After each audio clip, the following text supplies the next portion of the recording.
So I really am excited about the topic you've chosen today, Troy, because I think it's going to be really interesting to a lot of women. And that is 5 things on a man's mind when deciding to choose his mate. And I know you have personal experience from this because we were just talking about your now almost 10-year marriage and how you have been together with your wife for about 15 years. And I know you got beautiful children and really, I think you're kind of an advocate for relationships and marriage and all of that kind of stuff. So I'm really excited about this. I'm excited about getting your insights on this. So to jump in, before you tell us the 5 things, tell us why you decided to choose this topic for today. Well, I think it's pertinent, right? I think it's pertinent that women understand how men assess women when we're thinking about long-term commitment and marriage, right? I know a lot of times women tend to have their friends give them an opinion of what men desire and look for, but I think it's important for women to hear exactly from men. Yeah, I do too. I do too. And I guess a lot of times women have the perception that men are looking mainly for looks. And Hmm. certainly a man wants to be attractive, but I'm thinking you're going to tell us it goes a little deeper than that, right? Absolutely. We're not as shallow as people think. All right, that's great to hear. So you want to jump in and start sharing these things, these 5 things with us? Oh, absolutely. Absolutely. I think number one, the first thing is what is her energy like? Right. And Hmm. so what I mean by that is she fun to be around? Does she have a good attitude? Can I sit on the couch and talk to her all day long with nothing physical involved and we have a great time? Right. So I think that's what a lot of men are looking for is, what is that energy level like? What's that attitude like? Because I think that's extremely important long term. When it's short term flings, people might not think the same thing. But long term, I need to be able to get along well with you. I need to know that you have good energy, that when you walk in the house, it lifts the spirit in the house, right? And that it's not a drag all the time because the world is hard enough as it is. And I would say that's number one right there. That a lot of people probably are surprised about. Hmm. Yeah, and I think this is such a good reminder because I know in this audience we have a lot of women that maybe are a little more mature, 40s, 50s, 60s, Hmm. even and beyond. Hmm. And some of these women, they've been dating for a long time or they've been through relationships that haven't really worked out. And so I think there's an intention, which makes sense on some level, that they really don't want to waste their time and they want to Hmm. be really smart about it and get it right this time. And I understand that Hmm. from someone who didn't marry until I was in my 40s. I totally get that. And at the same time, I think sometimes there's kind of a heavy energy around dating, right? Like it Hmm. kind of saps kind of the fun out of it, the lightness and the fun. And we Yes. sometimes can forget that this whole love, dating, romance, relationship thing is supposed to be fun. And Hmm. you're not the first man that has told me that one of the things they're looking for is someone they can just enjoy life with or have fun with, or they're going to feel like positive around. It's going to be a positive energy in their lives. Absolutely. I mean, I'll tell you, a lot of times men, when you ask them, when they come to you and they say they met this woman that they really like, right? Hmm. You say, oh, you talk about it, you're like, well, tell me about her. They'll always say the same thing. It's just something about her energy. It's something about her vibe, right? I just like Hmm. being around her. You don't necessarily hear looks as the first thing or, other things that women might think. But I'm telling you that it's something about her is what you hear. And it's usually having to do with her energy and her vibe. Hmm. So before we leave this one and go on to number 2, Troy, I want to ask you this. So if a woman senses maybe her energy's not quite at that level where she's not like oozing with joy and vibrance Mhm. and vitality and warmth or whatever. Mhm. Those are just some words that came to mind. What are some things that a woman can do to kind of raise that energy or Mhm. improve that energy level where it might be, intoxicating and attractive? Oh man, that's a great question. I think and it kind of leads me to something. I think one of the biggest things women can do is check their femininity, right? So I always say, like a lot of times over time, right, in life, women tend to you lose some of that femininity as they go through things with people, right? So those things that made them fun and loving and nurturing and all these other kind of things when they were younger, before they had their heart broken and maybe going through a divorce or anything that where they've hardened up, just check your femininity. And if I always encourage women to start to research femininity again, because I think it's not natural all the time once you've been through a few things. So number one is check your femininity. Number two is check your circle.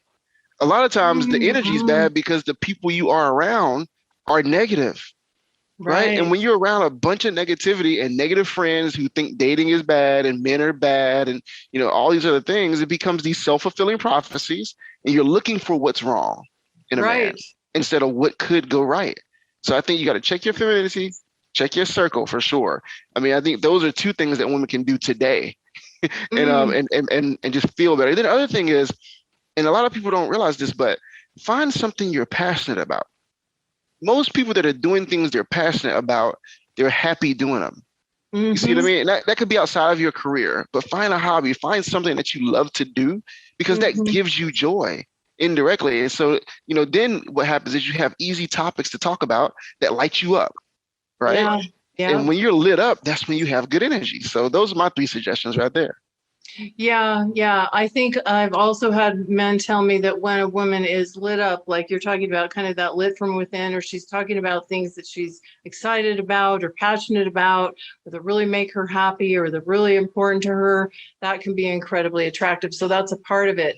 And when you talked about this femininity piece, we could have a whole big discussion on that. Hmm. But I will say this, you reminded me of something. We were at some friend's house watching 4th of July fireworks. They have a Hmm. balcony on the back of their house overlooking this big golf course, and they set up all these amazing fireworks. So it's like Hmm. the fireworks are like right here. It's just Hmm. incredible.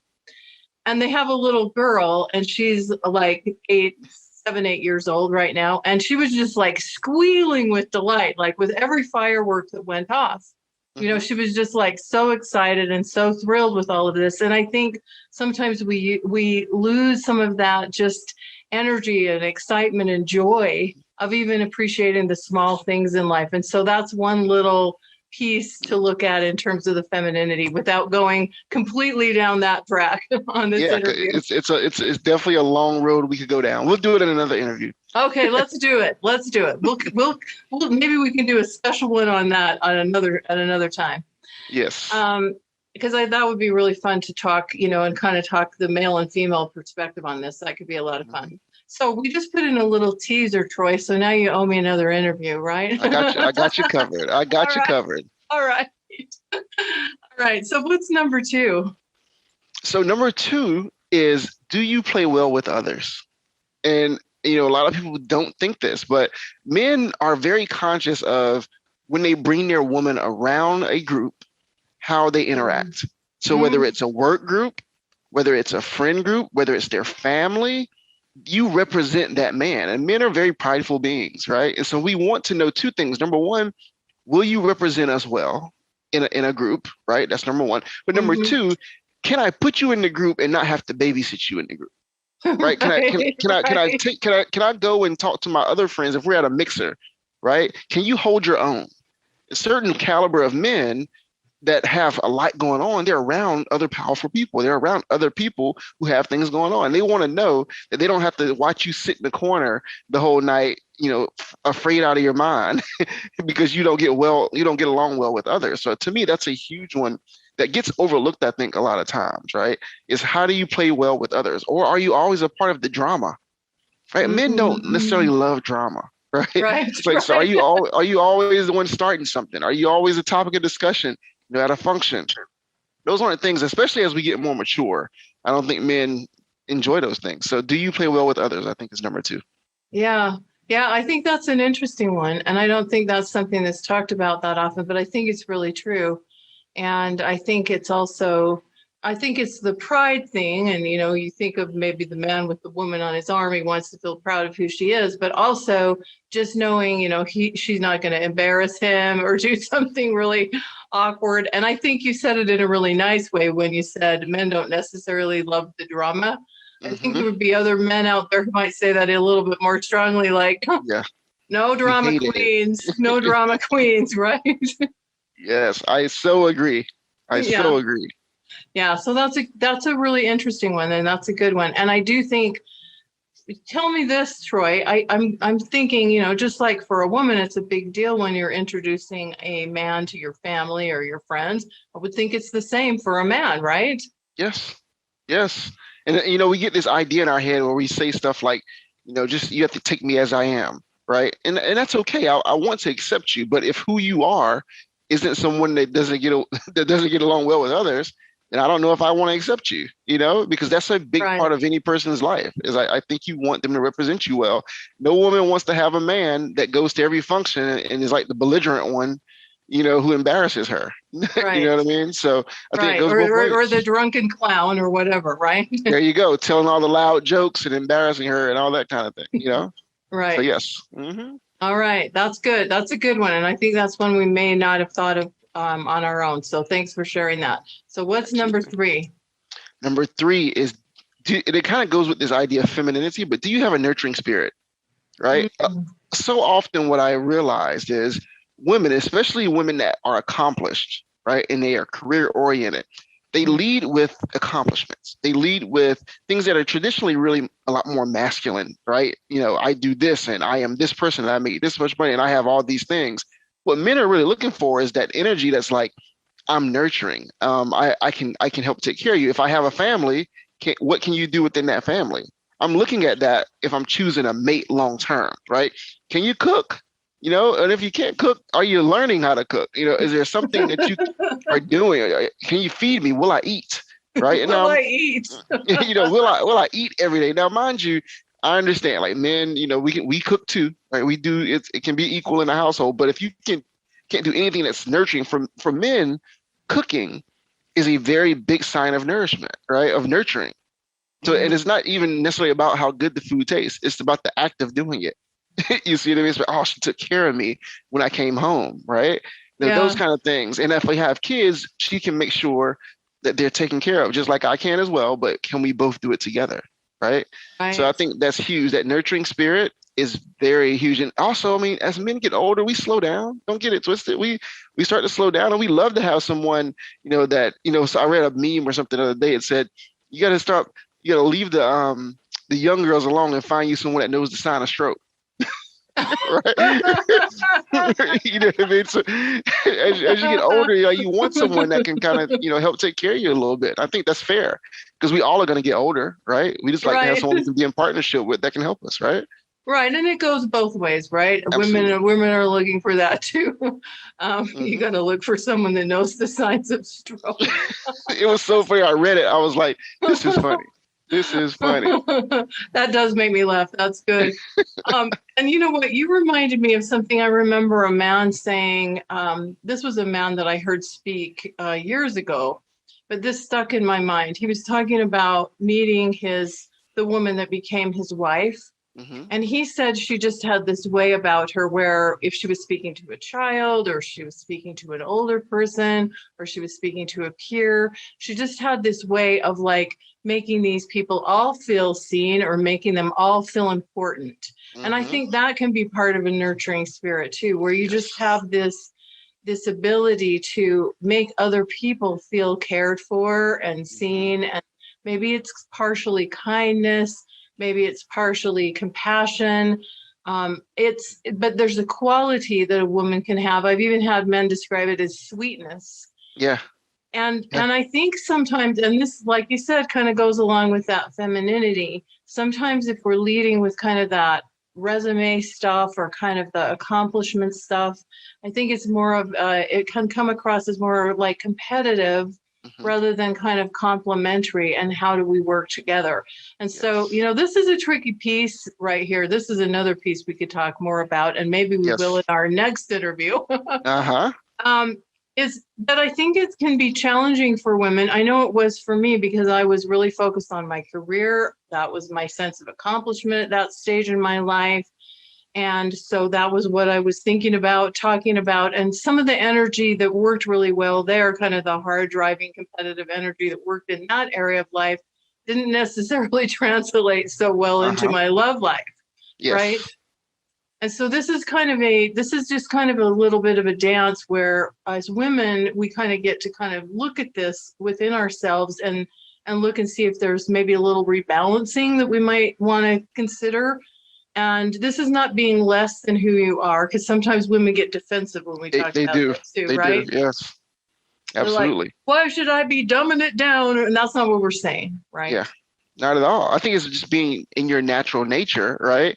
And allowing it to be in like in that nurturing, receiving. And what I found is most women, when I talk to them, when they're outside of that, very accomplished, driven, oriented energy, and you ask them which one they feel better in, is usually the one that's in the more nurturing kind of space, right? I watch women with their kids a lot, and I watch how much joy their kids give them a lot of times. And that's when they're in that space the most.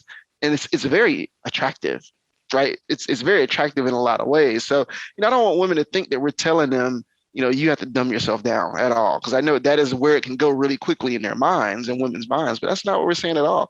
All I'm saying is with the same thing that attracts, and I think this is why it gets confused, because most women are attracted to those qualities in men, right? Is he accomplished? Is he, because it makes them feel secure, right? It says I have a sense of security. So it's like, I'm attracted to these things, so you should be too. And that's not the case. That's why we're yin and yang. We're different in that way. And I think if we accept that, then we're okay. But when we get defensive about it, I don't know if anything ever changes. Yeah, that's a really good point. I think that is part of the reason is that women find that attractive in men. And so somewhere, maybe it's in the subconscious, we think that's what's going to be attractive to them. Absolutely. Not necessarily so. You know what? Let me say one more thing. In that vein, sometimes you'll see women who they're really upset. They have this, it's like this big accomplished man, right? And the woman he chose was not some big accomplished woman, right? And they're wondering, why did he do that? Oh, well, I've got all these things and he must be intimidated by me. That's the word you hear. He must be intimidated by me. And most times it's not that. It's the way in which that woman made him feel, right? In her space and her energy. And so that attracted him to her. It wasn't because she had her master's and her PhD and all these other kind of things. So I think there's really live examples. Anybody can, I'm sure you've seen it, where you've seen a man with a certain woman and you're like, that doesn't match. On paper, it doesn't match. Right. But in life, it does. Right. Yeah, absolutely. Absolutely. And, this reminds me of something that I remember John Gray, Men Are From Mars, Women Are From Venus, saying one time when I was interviewing him. He was saying that sometimes he'll have women say to him, I'm not a Venetian. I'm not from Venus. I relate more to the Mars side, the masculine side, how you're describing men. And he's like, no, she's in there. Yeah. She's in there. It's just, you're through your life, through events or circumstances or choices, you've kind of drifted into that area, but she's still in there. And that's the opportunity to kind of rediscover that part of yourself. And then he went on to say, and if you do, you're probably going to really be glad that you did, because it's going to feel really, really good. Absolutely. Absolutely. Yeah. And you think about it, you can't have two people, if you think of romance or love as kind of a dance, you can't have two people leading or two people in the masculine energy or two people driving the same car at the same time, or you're going to have accidents or, smash toes or whatever. Absolutely. So it's just kind of like, thinking about what it is you want and where you're at from an energetic standpoint. And if there's something you want to look at in this area, this is just an invitation, right? Yeah, it's an invitation to rediscover it, right? I think if you think about business for the women on here who are business women, right? There's a target market, right? That you desire. So what you do is you study that market. Right. And you understand what that customer needs and what they desire. And then you give it to them. Right. You see what I mean? So it's not hard, but when you put it in business terms, I think some people get turned off by that, but that's what it is, right? It's a marketplace is what it is. So understand your customer better. Just because you love your idea, right? If you own the business, just because you love your idea and you fell in love with it, if the market's not buying it, then it's telling you something about your idea, right? Or about your product. So you have to figure out what it is. That's why people do market research. That's right. Right. So it's just another example that I think people can follow more logically. Yeah, absolutely. Yeah, this is great. Okay, I think we're on number 4, right? Number 4. So here, number 4 is a big one that most men aren't going to tell you, right? Okay, But listen up, everybody. men desire a woman that can help them feel emotionally safe, right? What do I mean by that? It starts with allowing him to feel heard. One of the biggest, probably the biggest complaint I get from men, no, probably the second biggest complaint I get from men in a relationship is they don't feel heard, right? They feel like they don't have a voice. And it takes a certain type of woman who's in her feminine energy to allow him to have a space to feel heard. Most men don't have spaces to talk about things other than sports and cars and golf. That's what they do with their friends. But there's this emotional piece to us that's deep, that's vulnerable, that we have no one else to share it with, but usually our partners, right? So if a man comes to you and you don't make him feel emotionally safe, he can't open up to you. So he can't really experience true intimacy, right? So if I'm choosing a partner long term, and she doesn't make me feel emotionally safe, why would I sign up for a lifetime of that? It doesn't Right. make a lot of sense to me, right? So I think there's ways that women can do that, but a lot of women just aren't aware. They Mm-hmm. aren't aware that, hey, what he needs you to do is listen without responding all the time, right? So just listen to what he's saying and validating his feelings. Most men's feelings don't feel validated. If you look on the internet at any time of day, when men talk, women aren't necessarily listening. They're deflecting, right? And you're switching the subject, right, to turn it around on him. What did he do wrong? That's what you hear all day. So men hear that all day. So guess what? Women ask me all the time, well, how come men don't talk? Well, I'm not talking if I don't feel heard, Mm-hmm. right? So emotional safety Or if is you important. don't feel safe.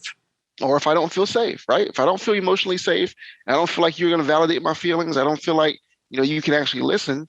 I'm not signing up for a lifetime of that. And a lot of women do it and don't even realize they're doing it, right? So that's what I would invite women to do is listen.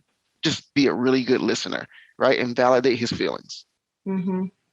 Yeah, and you know what? I have had some other men in past interviews that have shared some around this, and I've had conversations with my husband about this. So when women think about safety, of course, we think of the emotional piece, but we also think of the physical safety piece. Mm-hmm. So for men, it's not so much the physical safety piece, because I don't think men experience that quite the same way as women do.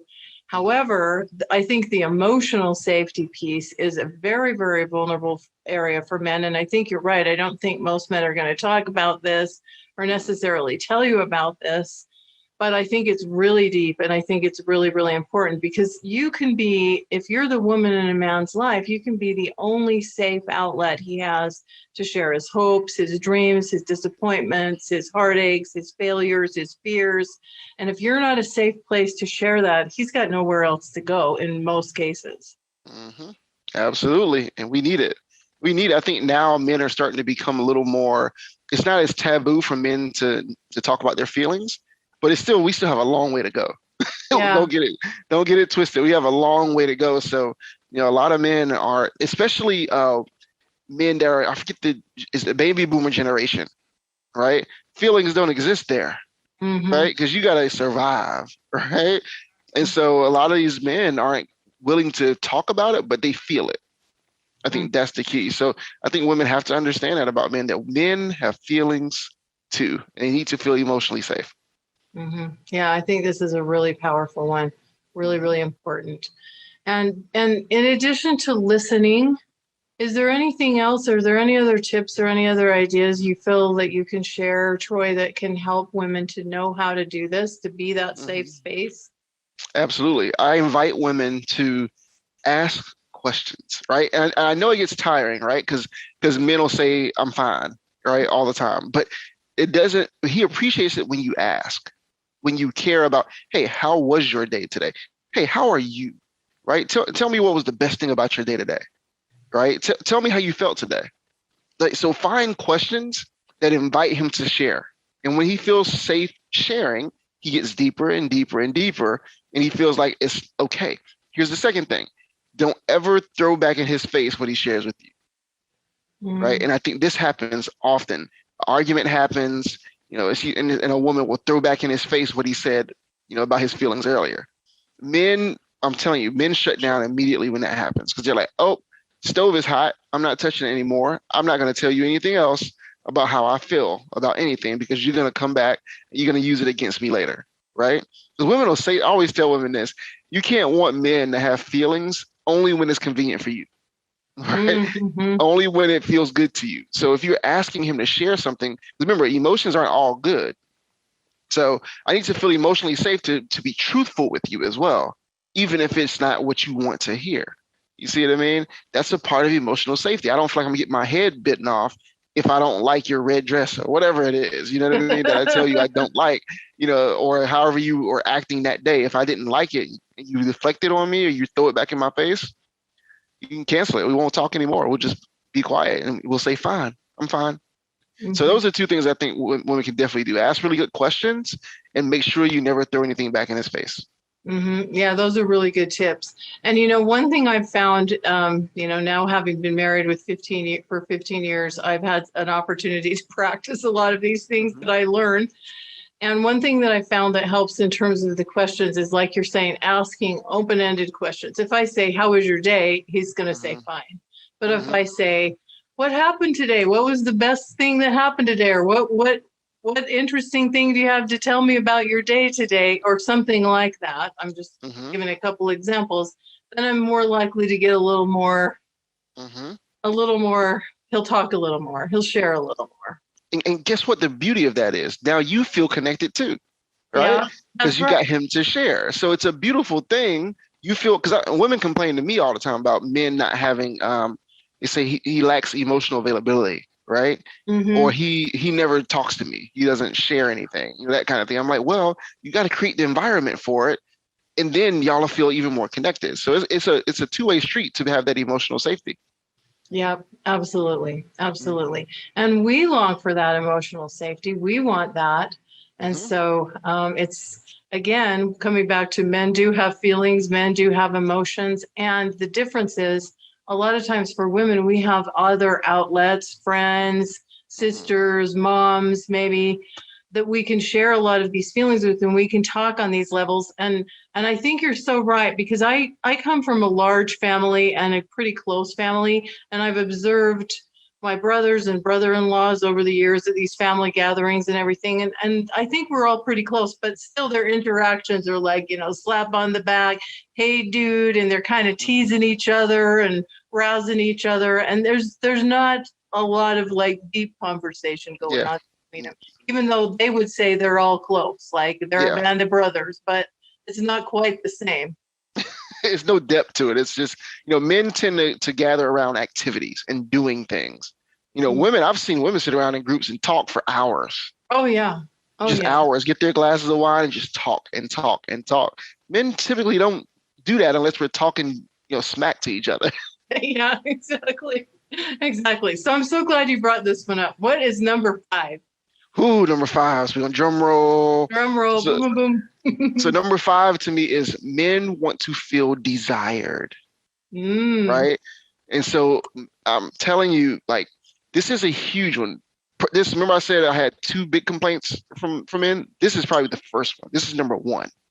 Is men want to feel like women are active participants in desire, right? That they're not always the one having to chase all of the time, right? That women will initiate things like affection and sex, right? All these things, like men want to feel desired, and not that they're always the chaser all the time, right? Mm-hmm. And I think for me, if I'm going to be with someone long term, I need to know that she desires me and doesn't have a problem showing it, because otherwise, my ego never gets stroked.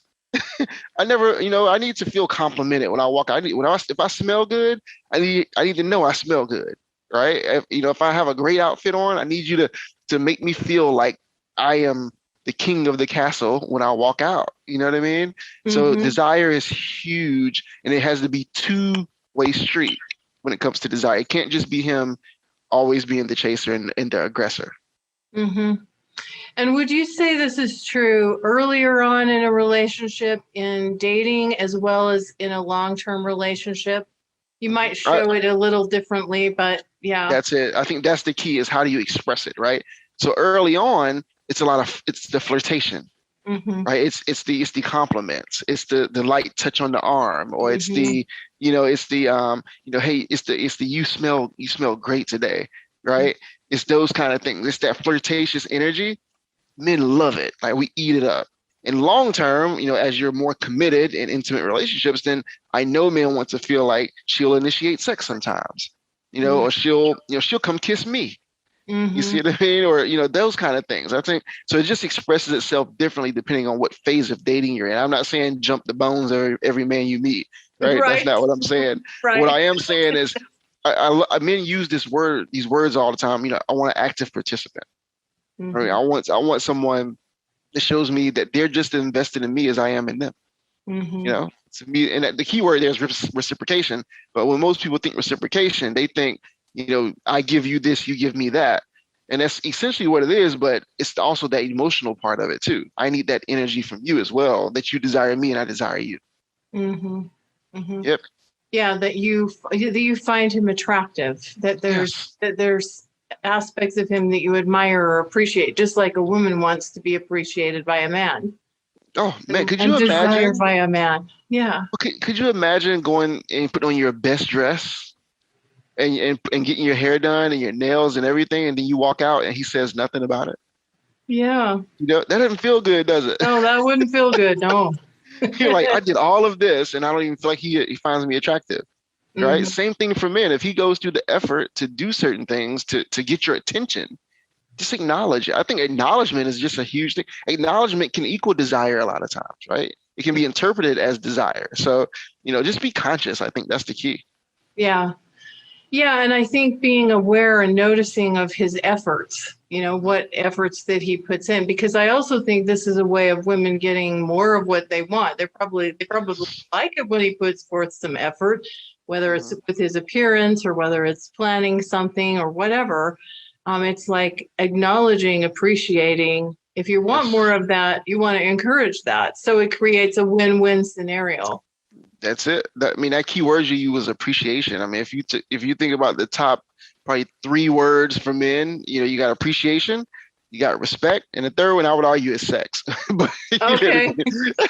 but respect and appreciation are top tier for men, and that comes with you desire my efforts, right? You acknowledge my efforts. I think all of it's important. All of it's super important. I hear a lot of women say stuff like this. They'll say, "Well, this is what he's supposed to do." Hmm. Right? That's like the words, like that's what he's supposed to do. I'm like, no, even if it is what he's supposed to do, he appreciates when you acknowledge it. Hmm. Right? I think that's the key. Yeah, I think that's the key. Absolutely. These have been so good. I really, really like what you've shared here, Troy. I think this is really valuable, and I think it's going to really help a lot of people in the audience. So grateful that you were willing to share. And I always love talking to you. We always have really great conversations. So I Hmm. really appreciate your contribution. Oh, absolutely. Well, thank you for having me. I love the fact that you create a space for women to listen to what a lot of men have to say. Hmm. You Thank know? you. Thank you. Yeah, that's my intention because I think it's incredibly valuable. I think the more understanding we have about ourselves and about other people, in this case men, I Hmm. think the more opportunity we have extraordinary relationships. And that's really what I'm dedicating my life's work to, is to helping people have extraordinary relationships. And I Hmm. know you are too. I know you do a lot of things, a lot of work, and put a lot of things out there, a lot of content out there to help people. Hmm. And for everybody watching out there, we also want to acknowledge you because you're the kind of person that obviously cares enough about your life and having love and learning more about men. And not everyone takes the time to be here. So we just acknowledge you for being that kind of person that's dedicated to having an extraordinary life and love. Bye bye for now.